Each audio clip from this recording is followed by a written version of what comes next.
that week in Madrid back in September, when Beatrice forgot to pack her pills and they got a bit reckless after a night of rebujito cocktails and a touristy flamenco show that had ended in a drunken conga line through the beach restaurant's kitchens.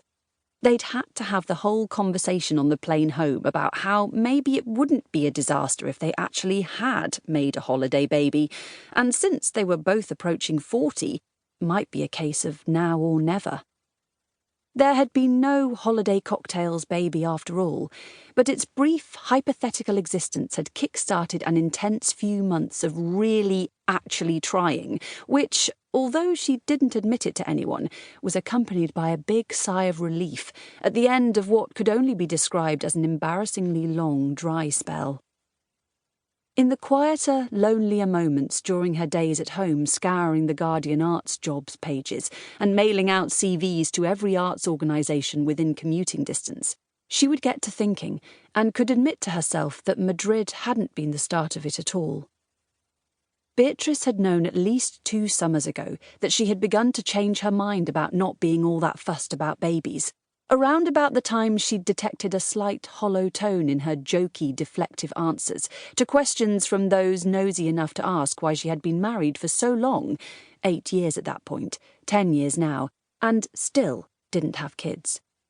Yes, she had first heard it 2 summers ago, the persistent little voice she tried to ignore for the sake of their careers and her busy, exciting working life, which had been nothing but fun and fulfilling, and which she wouldn't change a thing about, apart from her recent redundancy, of course.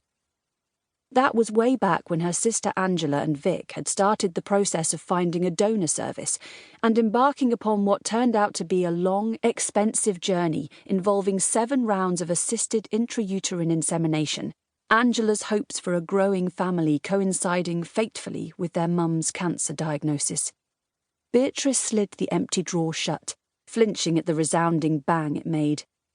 "I'm not moping today. Here I am, a whole day late and with a BFP," she announced to the empty house, gathering up a bundle of old payslips for the recycling bin.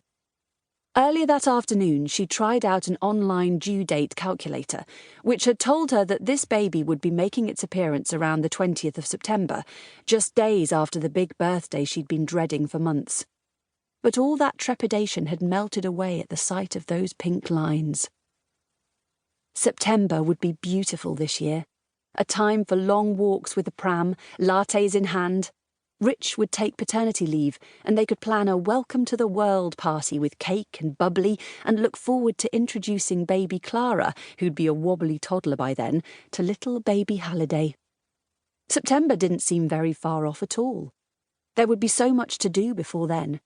Rich's Audi would need upgrading to a 5-seater with room for a baby carrier, and she didn't fancy broaching the subject of converting his gym into a nursery quite yet, but maybe in a few weeks she could plant the seed in his mind, get him mulling it over. She wasted no time in getting straight online and ordering a Your Pregnancy Week by Week book, remembering how her mum had given something similar to Angela when she was having Clara, and how they had all pored over it together. Beatrice had the strongest recollection of the discovery that Clara was the size of a sesame seed at 4 weeks. A sesame seed! Imagine that! Beatrice had said to her phone as she watched the book appear in her online shopping cart and she made the payment. She hadn't let herself think for too long about how her mum wasn't going to be around to look through this baby book with her, instead letting herself be distracted by the appealing buzz of shopping online for cute little things. There was a whole bewildering world of baby accessorising opening up to her, and it was all only a click away. She ordered a teensy-tiny white baby hat and matching blanket with little clouds and embroidered rainbows all over. It was expensive, but, she told herself, you're only newly pregnant once, and she wanted to celebrate. That was what the empty drawer was for, squirreling away sweet little things. Her body tingled at the idea of all the research she'd get to do and lovely long lists she'd get to draw up during her pregnancy. Beatrice was a long-term devotee of list-making and had, in fact, already started drafting her first baby list. So far it included white newborn sleepsuits and those muslin cloth things Angela and Vic said they had to have hundreds of. God knows what for. It was still all a wonderful mystery, and she couldn't...